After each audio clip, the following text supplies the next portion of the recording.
Strauss & Company are pleased to present 60 years of collecting Linnware, the David Hall collection.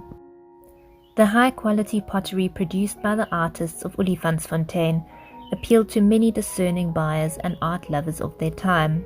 Indeed, this fact still rings true in 2021.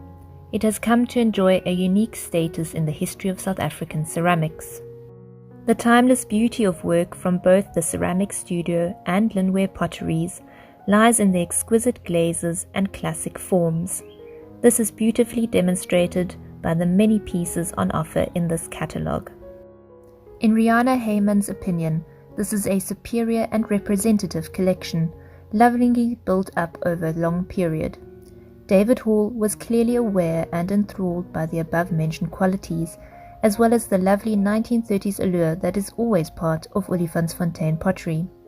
Personally, she particularly appreciates the wonderful selection of coloured plates. To own an Olifantsfontein piece or pieces is to buy into a special moment in the South African history of art. Not only that, but it is a moment connected to ages of the potter and his clay. Only this time, it comes from our very own soil. Rihanna Heymans believes that these are the reasons why the works produced almost 100 years ago at Olifantsfontein will just become more and more collectible in future.